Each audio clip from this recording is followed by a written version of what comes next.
Kalau Alif dan Mas Amin waktu pergi ke sana, apa yang Alif lihat yang di tempat yang orang-orang sebut sebagai gerbang gaib?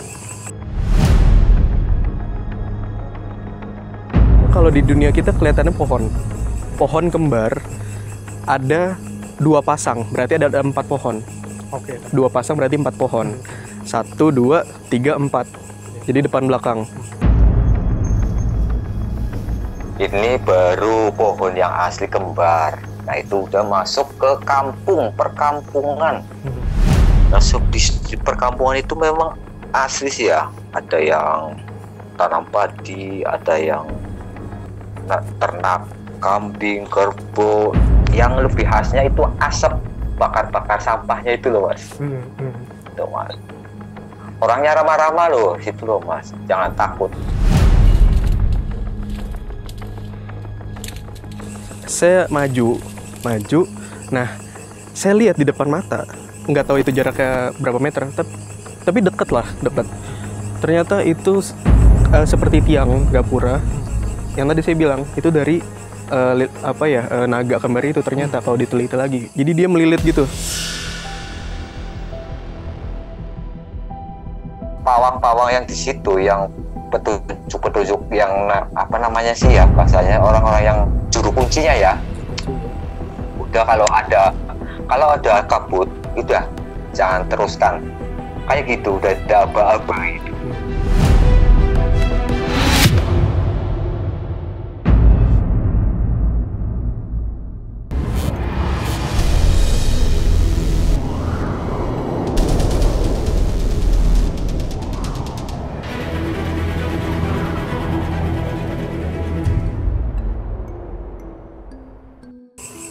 Assalamualaikum warahmatullahi wabarakatuh. Waalaikumsalam. Kembali lagi bersama kami di Time Travel. Nah, gimana kabarnya, Lif? Alhamdulillah baik. Mas Anton sendiri gimana kabarnya? Baik, syukur. Alhamdulillah baik-baik. Sobat Time Travel gimana kabarnya? Semoga sehat selalu dan selalu dalam lindungan yang maha kuasa ya Mas Anton. Yes. Nah, Sobat Time Travel, seperti yang pernah kita singgung di episode sebelumnya, kita akan membahas cerita-cerita dari gunung-gunung. Nah, kali ini ada cerita dari salah satu gunung tertinggi di Jawa Tengah, yaitu Gunung Slamet, di mana banyak orang bercerita tentang keberadaan satu pos yang namanya Samarantu. Mungkin di kalangan pendaki itu udah sangat terkenal gitu.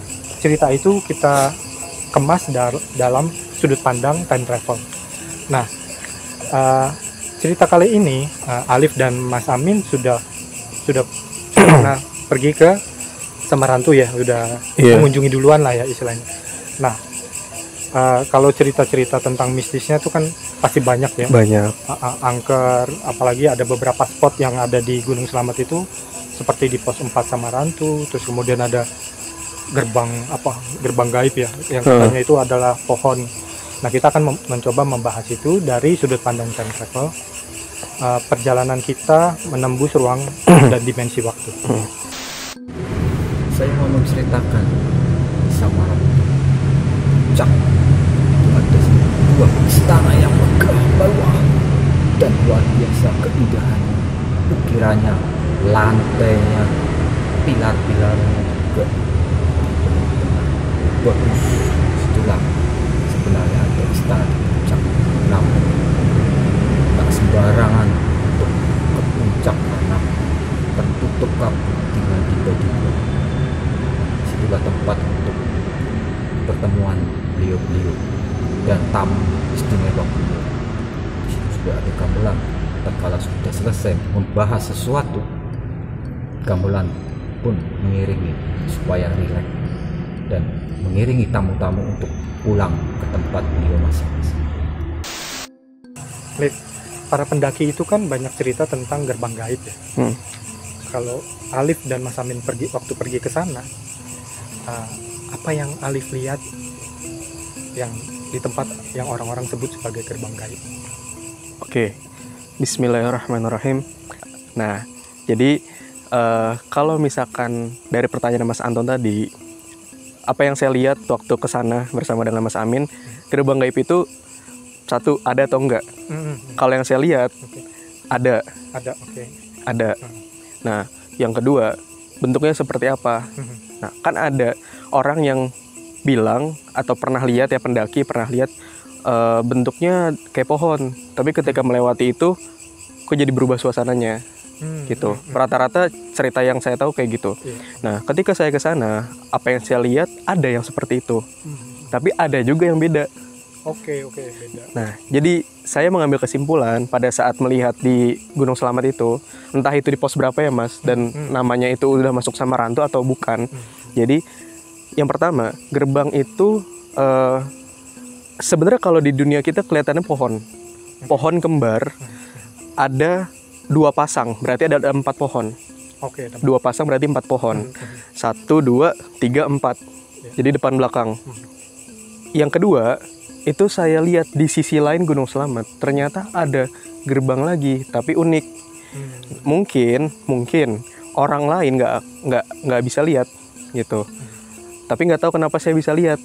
Nah, bentuknya kayak gimana? Bentuknya itu ternyata gerbangnya itu seperti gapura, tapi ternyata itu adalah naga kembar. Naga kembar, tapi nggak terlalu besar ya. Tapi bukan di lokasi yang 4 kembar bukan. itu. Apa? Pohon. Pasang itu. Iya, bukan di lokasi pohon itu, tapi di lokasi yang agak jauh dari situ. Nah, antara si gerbang satu, saya nyebutnya gerbang ya Mas. Antara si gerbang satu yaitu pohon kembar dengan gerbang yang satu lagi yaitu si naga kembar atau ular kembar itu ternyata punya apa ya istilah, ada satu penghubung lah, ada satu frekuensi. Apakah itu? Ternyata dari gerbang yang saya lihat seperti naga itu, naga kembar atau ular kembar itu, ternyata jadi gini gambarannya. Saya nggak tahu itu di mananya Gunung Slamet dan berapa jarak dari si pohon itu atau dari pos 3, pos 4, pos 5 saya nggak tahu jaraknya. Cuman yang saya lihat saya lagi jalan nih Mas, kan hutan ya. Nah, Mas Amin ke tempat yang beda. Saya jalan sendiri nih, Mas Amin ke tempat yang beda. Saya jalan nyusurin hutan tuh kan. Nah, sampai akhirnya saya ketemu. Kok suasananya beda? Jadi kalau umumnya hutan di gunung ya lebat ya, ilalangnya pohonnya dan segala macam. Jadi nggak mengikuti jalur berarti? Iya, nggak ngikutin. Jadi kalau umumnya jalur gunung itu, kalau yang saya lihat ya, itu sih jalurnya kan bisa setapak, bisa juga ketutup karena tumbuhan-tumbuhan itu. Tapi ternyata ini jalur yang beda. Nah, saya lihat itu dia, kalau yang saya lihat itu nggak ditutupin apa-apa. Jadi setelah pohon lebat masuk situ, pas saya nengok, oh lebat, kok sini enggak ya gitu. Jadi kayak ada satu satu tempat tersendiri lah. Saya maju, nah saya lihat di depan mata, nggak tahu itu jaraknya berapa meter, tapi dekat. Ternyata itu seperti tiang gapura yang tadi saya bilang itu dari naga kembar itu. Ternyata kalau diteliti lagi, jadi dia melilit gitu. Entah dia melilit tiang atau melilit pohon, nggak tahu apa. Tapi memang bentuknya itu dari si ular atau naganya itu, gitu. Warnanya sih lebih ke arah putih tulang ke krem sebenarnya sih, gitu. Kalau yang saya lihat ya, dan itu mengkilap. Nah, yang tadi di awal saya bilang ada penghubung dengan si gerbang yang ini dengan si pohon itu, pohon kembar. Nah, jadi kalau misalkan orang itu bisa lihat dan bisa ngamatin, yang saya lihat ternyata logikanya gini, namanya ular atau naga pasti kan punya badan ya, pasti ada buntutnya. Nggak mungkin cuma dia segitu doang kan, kepalanya doang. Nah itu ternyata ada, dia manjang dan manjangnya itu besar. Jadi saya deketin si badan atau buntut itu. Nah ini badan saya nih, tingginya 171 cm. Antara saya berdiri dengan badan dia itu sekitar segini nih. Tuh, gede. Mungkin bisa lebih, itu saya cuma kira-kira lah segitu. Jadi seakan-akan badan sampai buntutnya dia itu kayak jadi bikin dinding gitu Mas, dinding pemisah gitu. Nah saya ikutin kemana arahnya, saya ikutin nih ke arah kiri, saya ikutin jalan gitu kan, sepanjang itu badannya. Ternyata nembusnya itu atau nyambungnya di tempat yang tadi, pohon kembar, ada 4 pohon itu. Oh jadi kayak ngelingkung gitu ya, bahasanya apa sih ya, melingkari. Iya. Nah yang naga atau ular yang sebelah kiri, dia buntutnya itu ke kiri. nyampe di situ. Yang kanan ternyata juga ngelingkarin, nyampe di situ juga. Nah, waktu Alif sama Mas Amin di sana, itu yang menghuni di Gunung Slamet atau di seputaran situ, di wilayah itu, reaksinya gimana Alif? Pertama. Oke. Jadi sebelum saya jawab itu, saya cerita dulu sedikit perjalanan saya sampai masuk ke wilayah itu ya. Oke. Nah, ini hutan. Sampai saya ngeliat gerbang itu. Jadi saya sebenarnya ngelewatin 2 gerbang. Yang pertama saya lewat itu yang pohon tadi. Saya udah masuk transisi tuh kayaknya. Nah, kalau pendaki saya nggak tahu apakah dia ngerasain atau enggak. Kalau yang saya rasain ya masuk, sebenarnya biasa aja sih. Biasa aja. Karena kan pada saat itu saya dengan Mas Amin tuh lagi sepi. Hutan di situ lagi sepi. Masuk sepi. Setelah itu sepi juga. Cuman hawanya agak beda. Bukan seperti hutan gunung yang sepi. Tapi kayak di suatu kampung desa gitu. Tapi belum kelihatan ada rumah. Tuh. Tapi udah kelihatan bedanya antara. Kelihatan bedanya. Gitu. Nah, itu pertama. Yang kedua, saya kan mundur lagi. Saya nyari jalan lain, siapa tahu ada. Yang tadi saya bilang, akhirnya ketemu gerbang kedua itu. Entah itu gerbang utama atau bukan. Nah, itu bentuknya kayak ular. Saya masuk situ, ternyata rame. Langsung rame? Rame. Jarak beberapa langkah itu rame. Jadi udah keramenya tuh gini, udah kelihatan ada pemukiman. Langsung gitu. Nah, pemukimannya itu, dia rumahnya itu dari kayu-kayu, pondasinya dari batu gitu. Nah, Sobat Time Travel, ini ceritanya makin seru nih sebenarnya. Tapi karena situasi dan kondisi yang kurang mendukung, kita lebih baik bisa pindah tempat. Iya, kita cari tempat yang lebih asik lagi. Lebih nyaman.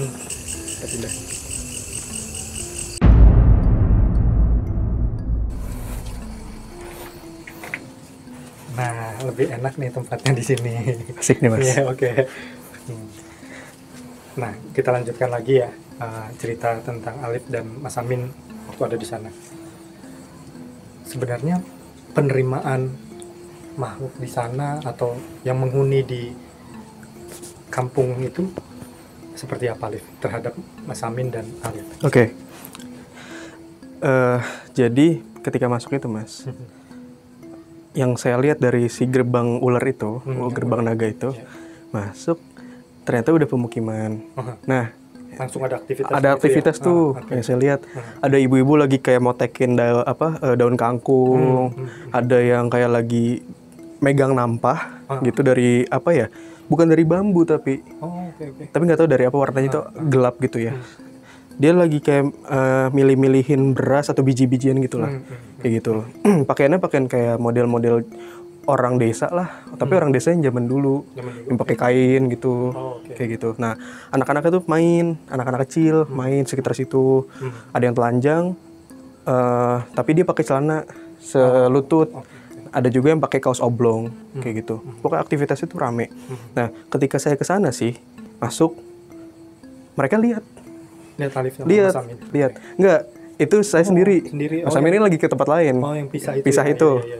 Nah, pada saat itu masih sendiri tuh, masuk kan, gitu, terus permisi, assalamualaikum, permisi. Nah, mereka yang ibu-ibu itu cuman berhenti sejenak dari aktivitasnya, terus ngeliat ke saya, terus gini, gitu senyum sambil nganggukin kepala, tapi nggak ngejawab, gitu, nggak kayak orang aneh sih, Mas, maksudnya bukan yang pucat atau yang serem, enggak, normal aja kayak manusia pada umumnya, gitu. Anak-anak kecilnya juga mereka lari-lari, namanya anak kecil ya kan, kepo lah gitu, pengen tahu.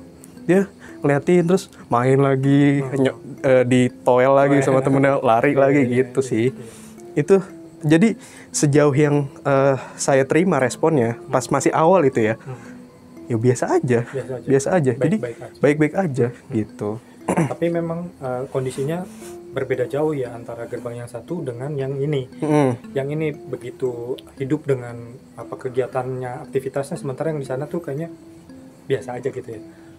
Transisinya waktu Alif di sana, transisinya sama nggak? Transisinya kurang lebih sama, karena antara yang pohon tadi, gerbang pohon itu pas saya masuk, ya udah sepi. Gitu. Jauh lebih sepi dibanding yang gerbang si naga itu. Kalau yang masuk gerbang naga, rame, langsung kelihatan pemukiman gitu, rame, ada aktivitas dan sebagainya. Tapi kalau secara rasa transisi itu ya, kalau kita ngelewatin satu gerbang atau pindah ke wilayah lain, pasti kan ada rasa-rasa gimana. Nah, kalau saya pribadi ngalaminnya itu lebih biasa gitu, tapi memang hawanya agak berbeda. Bukan yang serem, bukan yang apa, tapi agak beda aja sih mas. Nggak tahu ya, agak susah sih jelasinnya gimana. Pokoknya nggak seperti yang orang bayangin kalau serem atau apa, enggak sih. Nah, perkampungan itu besar nggak, Le?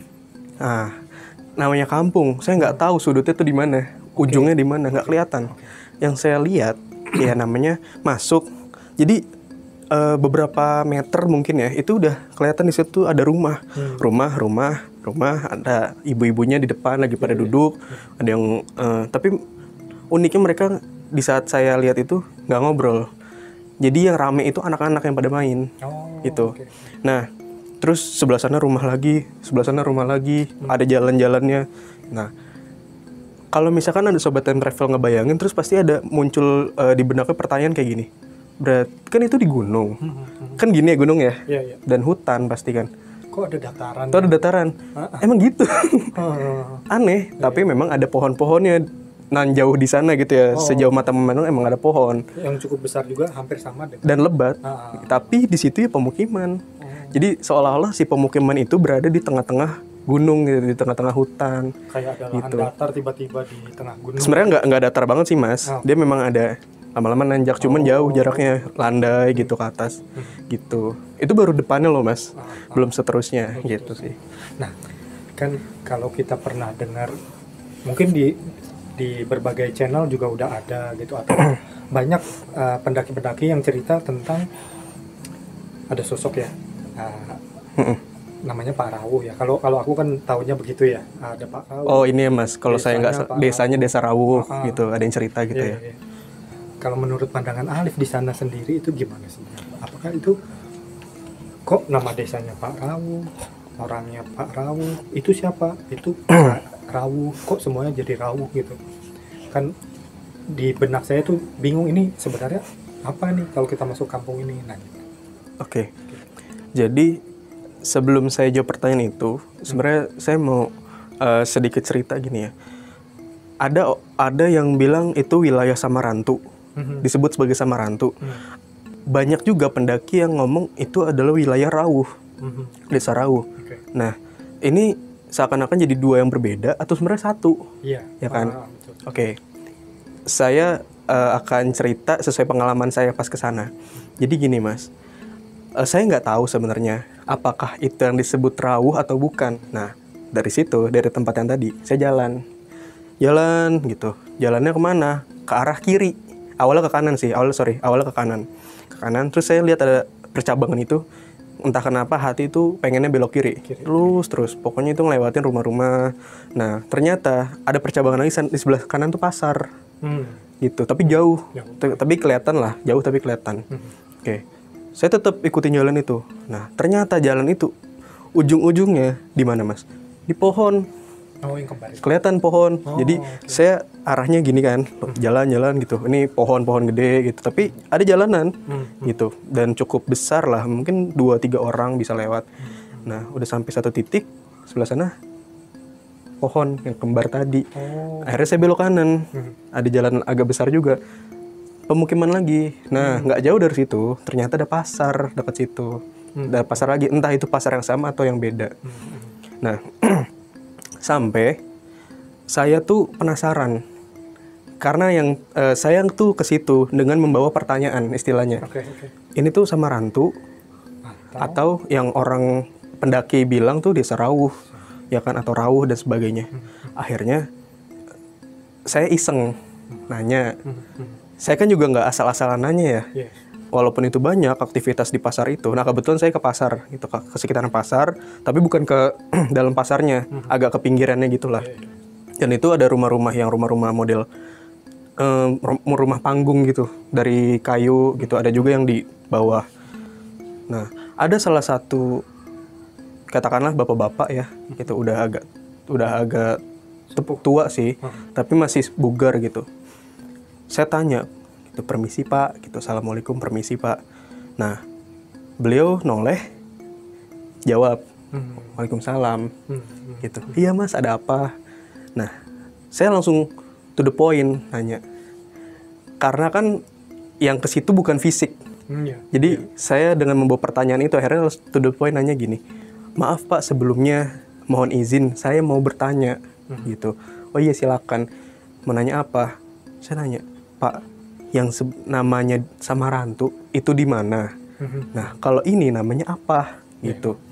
Nah, beliau bilang gini. Beliau bilang, jadi nama ini adalah nama yang pernah Mas dengar dari orang-orang lain. Maksudnya apa, Pak? Nah, nama ini yang sudah terkenal. Ini namanya Datang. Nah, maksudnya apa tuh, Pak? Nah, Datang itu ternyata dalam bahasa Jawa tuh datang rawuh. Jadi ini desa rawuh kata beliau gitu. Tapi kalau Samarantu apa Pak? Gitu. Samarantu adalah wilayah Gunung Slamet.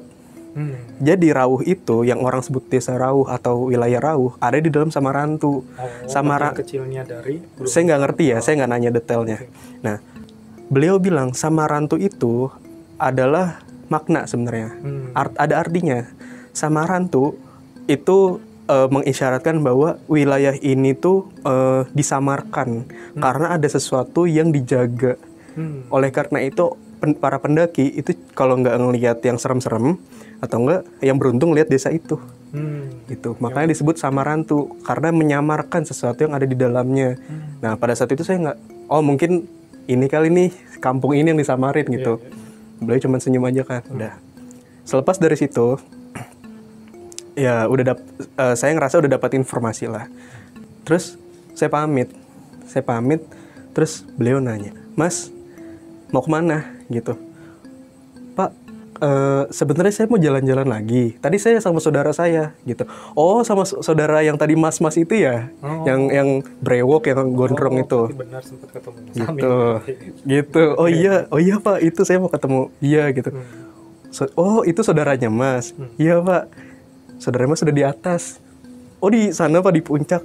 Ayo saya temenin gitu kata beliau. Tadinya saya mau sendiri Mas, sok-sokan sendiri lah. Padahal orang asing kan. Akhirnya ditemenin sama beliau. Nah dari rumah itu, jadi ini tuh rumah ya, ini rumah. Beliau tuh ada duduk di depan gitulah, di kayak model bangku atau dipan gitulah. Nah sebelah sana tuh pasar, tapi ke arah sana itu ada jalan. Kita jalan ke sana. Nah sepanjang jalan itu ya layaknya hutan, tapi memang ada kayak model ladang, tapi bukan yang sawah di dataran rendah gitu ya, bukan. Terus naik dan sepanjang jalan tuh dari keramaian sayup-sayup sepi, lama-lama sepi gitu. Lama-lama si pemukiman itu mulai hilang. Maksudnya mulai nggak ada lah ya, berkurang sampai akhirnya hutan. Nah situ entah itu di bagian mana Gunung Slamet, saya mulai dengar suara gamelan. Iya, ada musik gamelan. Jadi nggak tahu, saya juga bingung kok tiba-tiba ada suara gamelan. Terus saya mau nanya, tapi kayaknya seolah-olah si bapak ini tahu apa yang mau saya tanyain Mas. Karena beliau cuman senyum gitu. Gitu. Akhirnya saya nggak jadi nanya. Gamelan. Lama-lama tuh makin jelas gamelan. Gamelan gending Jawa gitu ya. Enak sih, karena kan pada dasarnya saya suka gitu ya. Mungkin ada sobat time travel yang serem ya denger gamelan. Iya di tengah hutan. Kalau saya suka, jujur saya suka. Dan pada saat itu suasananya lagi siang. Saya kesana siang. Ya. Lama-lama naik. Nah, udah cukup. Saya ngerasa udah cukup jauh jalan. Entah udah berapa jam saya nggak tahu. Itu udah mulai kelihatan kayak ada gerbang. Ada gerbang. Gerbangnya itu gerbang besar, tinggi. Dan itu dijaga, ada prajurit di situ. Iya, ada prajurit di situ. Ada beberapa prajurit gitu. Jadi prajurit yang dia tuh prajurit itu kayak pakai rompi. Terus dia ada kayak model ikat kepala. Terus jadi rompi terus ada bajunya lagi gitu. Yang rompinya itu kayak modelan apa ya? Besi atau apalah, saya nggak tahu lah, tapi dalamnya itu kayak kain, saya nggak tahu lah. Megang kayak tombak gitu, Nah, ada tamengnya. Bawahnya tuh dia kayak seolah-olah pakai kain celana gitu, tapi di sininya ada kainnya nih. Dibalut kain lagi gitu. Kayak modelan kain apa, saya nggak tahu, batik atau apa. Ada beberapa. Dan semakin dekat makin jelas ada pos. Oke. Jadi prajurit itu ngejaga ada satu gerbang besar gitu. Saya nggak tahu orang lain bisa lihat atau enggak. Karena yang saya lihat begitu. Oke. Dan itu bukan kayak di hutan. Masa? Iya. Jadi sebenarnya kalau diperhatiin ya hutan kanan kiri, tapi kok di sana kayak bukan hutan gitu loh. Tapi jalannya ada, Mas, jelas gitu. Saya lihat ada jalan. Jalannya jalan tanah ya. Tapi yang saya bingung, kenapa di sana ada tembok, terus ada gerbang, ada prajurit lagi. Wah, berarti ini bukan sembarangan tempat. Ya kan? Oke. Sampai akhirnya singkat cerita, entah kenapa itu gerbang udah dibuka. Mungkin ada si bapak ini. Saya masuk. Saya permisi. Nah, saya masuk. Di situ saya lihat buka gerbang. Gerbang itu dari kayu. Buka. Masuk. Nah, itu lumayan ramai tuh orang berseliweran, tapi udah pakaiannya bukan pakaian yang kayak di kampung tadi. Udah lebih apa ya? Lebih bagus. Lebih berkelas lah gitu. Lebih berkelas. Nah, masuk. Nah, ada pendopo gitu. Ada kolam ikan saya lihat. Terus ada kayak taman kecil. Ada pohon-pohon juga. Nah, gitu. Nah, suasana hutannya itu sebenarnya nggak hilang, tapi seakan-akan hilang. Ngerti nggak, Mas? Mungkin ngerti. agak susah dicerna. Apa transisinya tuh halus hutan yang banget. lebat, terus tiba-tiba masuk ke perkampungan. Tapi sebenarnya halus, Mas. Halus, nggak kerasa. Jadi memang itu sebenarnya di satu kawasan yang sama. Cuman saya nggak tahu itu di wilayah siapa, saya nggak tahu gitu kan. Saya masuk. Nah, ada pendopo gede, terus ada jalanan. Nah, pendoponya itu ya dia uniknya tuh dia dari keramik gitu loh. Padahal tadi bangunan tadi tuh dari kayu-kayu, dari bambu. Nah, ini keramik saya lihat. Ya pendopo gimana sih kalau kayak di keraton, Mas, gitu kan. Nah, terus ada tangganya gitu. Tangganya dari kayak model semen gitu lah. Ada jalan lagi, ada jalan, terus di sebelah sana ada taman gitu, ada pohon gede segala macem lah gitu. Orang beraktivitas dan lain sebagainya. Nah, saya maju lagi tuh ngelewatin pendopo. Ada Mas Amin. Udah di situ. Ya, dia lagi ngobrol lah dengan salah satu orang di situ. Ya kan saya lihat. Terus Mas Amin, orang itu yang di situ perempuan. Lagi ngobrol sama Mas Amin, terus perempuan itu nunjuk gitu ke saya. Terus Mas Amin nengok, Mas Alif gitu. Berarti kan kelihatan bedanya berarti ya, apa? Iya.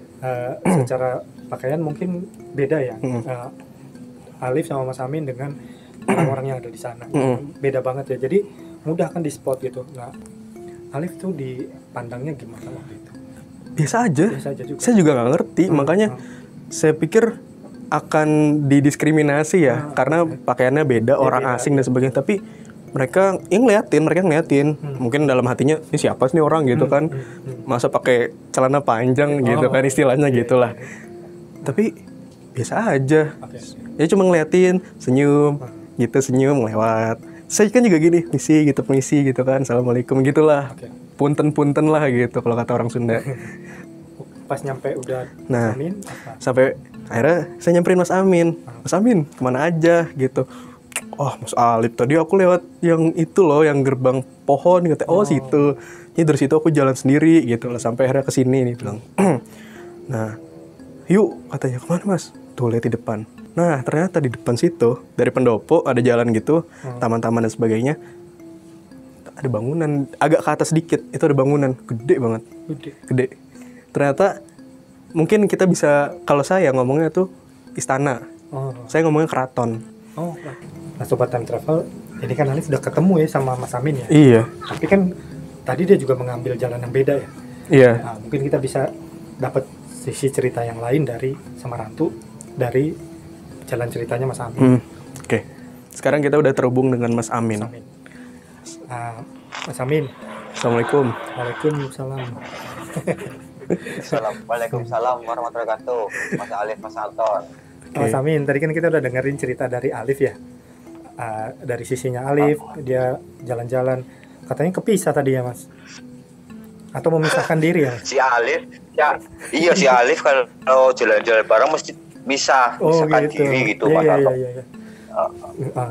Mas Amin ceritain dong dari sisinya Mas Amin jalannya kemana, terus apa aja yang ditemuin di Samarantu.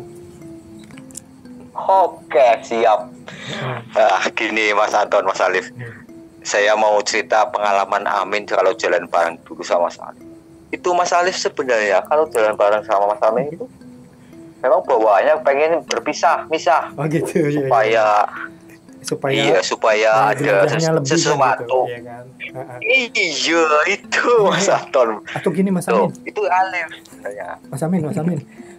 Kan kita kan Iya. Udah dari Astana Buddha. Nah, Mas Amin ceritain deh kaitannya Astana Buddha sampai ke Samarantu. Oke, siap Mas Anton. Siap. Ini sebenarnya perjalanan yang sangat mengasihkan. Itu mengasihkan, terus indah pemandangannya, tapi kan perlu yang detail dikit ya. Bentar. Nah, sewaktu Amin yang lihat bisa sama Mas Alif itu sebenarnya Amin naik ke atas gunung tersebut, Selamat ya. Gunung Selamat, iya. Ada jalur situ. Nah, setelah itu Amin naik ke sana sama Mas Alif. Ternyata memang ide sekali ya Mas Anton, Mas Alif. Mas Alif udah tahu. Di situ kan ternyata ada beberapa pos ya. Iya, pos. Nah, Amin di situ sebelum masuk gapura atau pintu utama,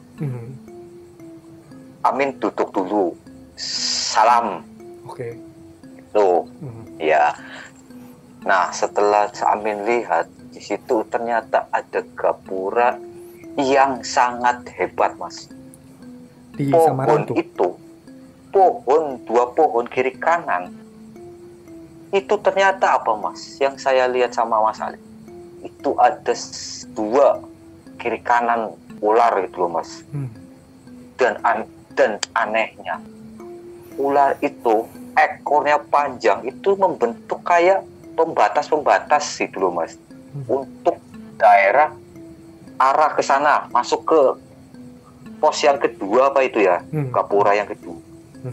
Namun yang perlu Amin jelaskan di situ ya, di situ ada memang terkenal dengan mistisnya ya, apa singit. Iya, wingit. Itu memang sebelum gapura kedua itu ada pohon yang misterius, kadang kelihatan, kadang tidak.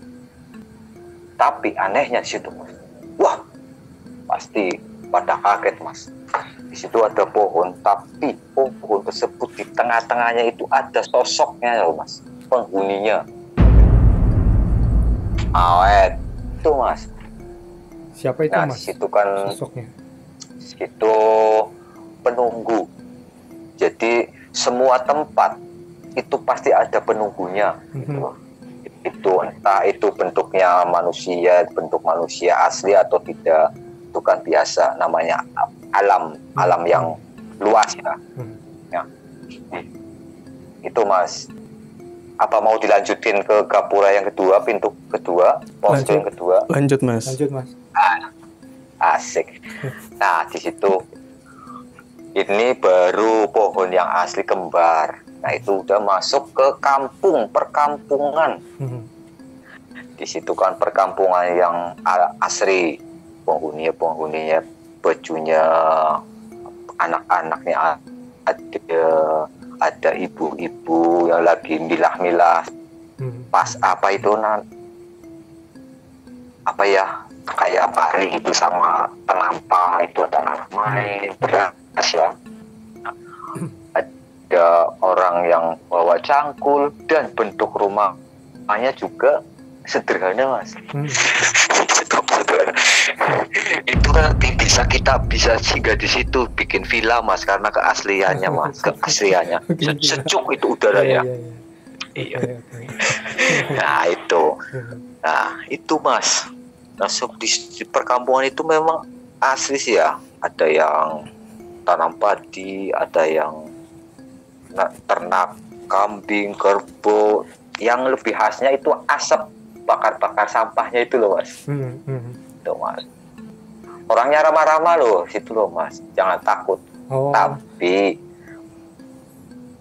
Mas Amin diterima kalau dengan baik di situ. ya jelas lah, Amin orang baik, nggak jahil ya, diterima Enggak, dengan maksudnya penerimaan sangat. orang di sananya gitu. Kan tahu Oh nih Mas iya. Amin dari luar ya kan gitu. Pas sampai di sana siapa ya gitu. Mungkin ya orang-orang di sana juga kaget. Oh iya. Wah, ini orang kok gagas sekali ya. Apa nyasar ya datang ke Kampung Rawu ya? Oke. Iya. Nah, itu Mas. Hmm. Terus Amin coba melangkah lagi ya untuk ke sananya lagi ya, ke hampir tak dikit-dikit lagi. Nah, di situ kan itu Mas, yang terkenal wingit atau singit ada lagi Mas, di bertahap-tahapan. Oke. Jadi kalau mereka sang pendaki itu akan terkecoh loh oleh situasi di situ. Ada bentuk kayak kampung, ada kayak pasar, ada kayak ini, kayak gitu loh Mas. Tuh.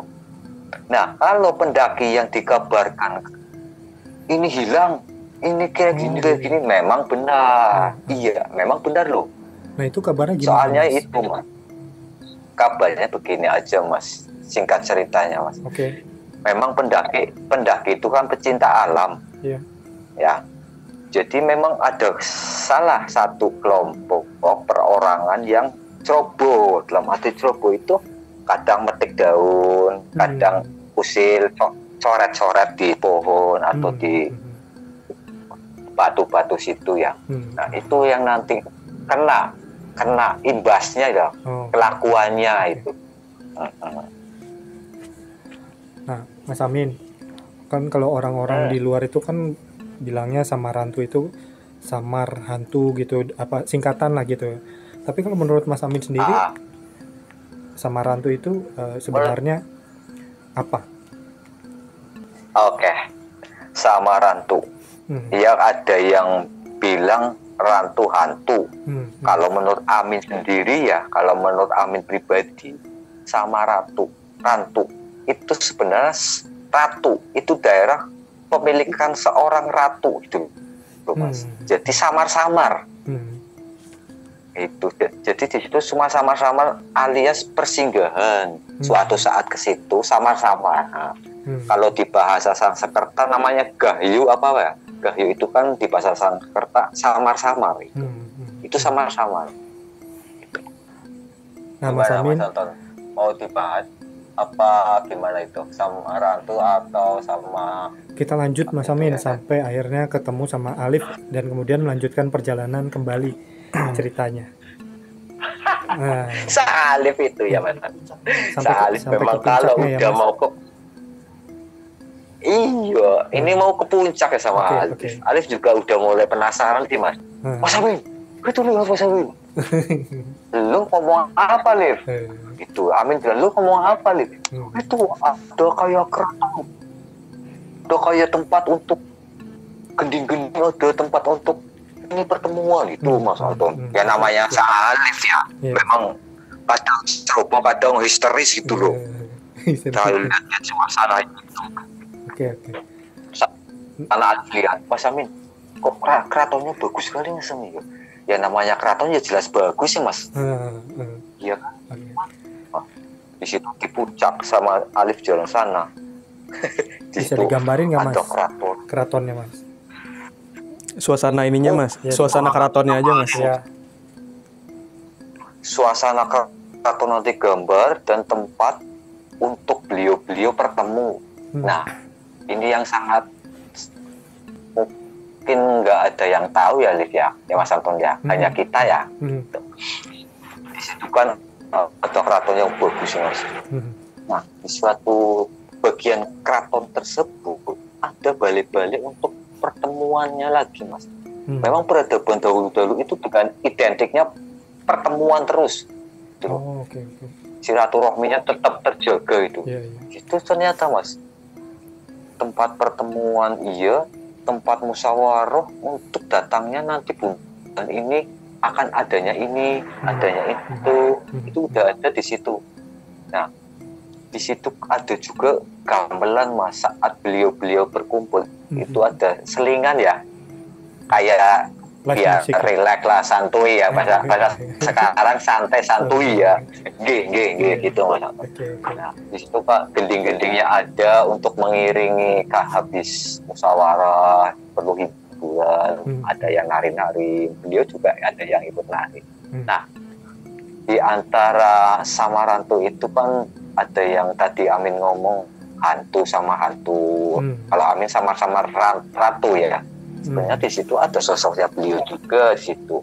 Maaf ya, ada dari bagian utara, ada bagian selatan, ada bagian, semuanya bagian di situ kumpul.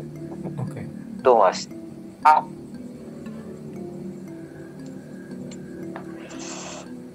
Gimana Mas Amin? Kepotong. Iya, di situ tempat kumpulnya mereka. Oh, oke. Di situ tempat kumpulnya mereka, beliau-beliau itu loh, dari Pekalongan juga kumpul di situ. Dari pantai selatan juga kumpul di situ, Mas. Itu, Mas. Oke. Paling tidak kita udah mengetahui ada sisi lain dari cerita Samarantu yang berbagai pendaki cerita bahwa ini tempat yang angker, tapi ada sisi lain bahwa keangkeran ini ternyata menyimpan satu keberadaan yang leluhur suci zaman dulu sering bertemu. Iya. Mas Amin, kan waktu kita ke atas sana, ke wilayah keraton itu, ternyata di bagian atasnya itu kan ada kayak hamparan pasir, Mas. Itu bisa nggak Mas Amin ceritain itu sebenarnya apa, fungsinya untuk apa, gitu Mas? Itu Mas Alif. Itu hamparan pasir itu hanya untuk pengelabuan sebenarnya Mas Alif. Memang ada keraton, tapi mereka itu melihat ke sana itu hamparan pasir gitu ya. Sebelum hamparan itu dilihat oleh mereka. Oh iya. Terus di situ kalau orang yang biasa itu lihat seolah itu ketutup kabut gitu Mas. Jadi untuk naik ke sana menghampiri hamparan tadi itu nggak jadi itu loh Mas. Pawang-pawang yang di situ yang petunjuk yang apa namanya sih ya bahasanya, orang-orang yang juru kuncinya ya. Juru kunci ya. Udah kalau ada kabut udah jangan teruskan kayak gitu, udah ada aba-aba itu. Udah pertanda untuk kita harus berhenti lah gitu istilahnya. Pertanda untuk para pendaki untuk berhenti gitu ya Mas ya, supaya nggak ngelanjutin perjalanannya sampai puncak. Iya karena ada istana, ada keraton yang spesial, yang istimewa, jadi nggak sembarangan orang tuh naik ke sana gitu. Oke, Mas Amin, kita udah sampai cerita Samarantu, udah sampai ke puncaknya nih, dan ceritanya ini juga tidak ada dimanapun juga kayaknya. Nggak tahu. Tidak ada referensinya. Saya pikir sampai di sini dulu aja cerita tentang Samarantu. Kita akan lanjutkan cerita-cerita tentang gunung, tentang cerita-cerita para pendaki yang melihat keindahan alam di gunung yang lainnya. Oke, makasih banyak Mas Amin. Sampai ketemu di episode berikutnya. Sehat selalu dan salam buat keluarga ya Mas. Siap. Oke, assalamualaikum. Ya Mas Alif, Mas Anton, sama-sama. Waalaikumsalam warahmatullahi wabarakatuh. Nah, Sobat Time Travel, seru ya Mas? Seru banget. Padahal aku juga belum pernah sih ke Gunung Selamat sih sebenarnya. Jadi belum tahu sebenarnya Samarantu itu apa, tapi melihat cerita dari Alif dan Mas Amin, kita jadi punya gambaran sendiri bahwa ya namanya kita bertamu lah ya, gitu kan, kita harusnya bisa menghormati aturan-aturan yang ada di sana. Jadi kita tuh bisa pulang dengan selamat dan menikmati alam itu dengan lebih baik. Gitu. Sebelum kita closing videonya, ada sedikit pesan dari orang tua yang ada di Gunung Selamat maupun di gunung-gunung atau tempat yang indah alam di Indonesia ini, khususnya di Jawa. Jadi buat Sobat Time Travel yang nonton atau siapapun di luar sana yang nonton, bahkan para pendaki sekalipun, para pecinta alam, segalanya itu kan ciptaan Tuhan yang Maha Kuasa. Mau dari laut sampai gunung sampai laut lagi, semuanya.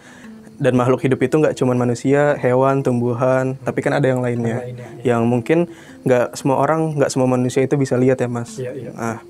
Dan banyak juga cerita-cerita dari pendaki bahwa ada yang hilang sekian hari, sekian minggu, sekian tahun dan sebagainya. Bahkan ada yang ketika ditemukan itu udah meninggal atau mungkin sakit jiwa dan sebagainya. Nah, Yang tadi udah Mas Amin sampaikan bahwa memang ada pendaki-pendaki yang hilang dan istilahnya ada apa yang dia perbuat dia yang tuai sendiri, gitu.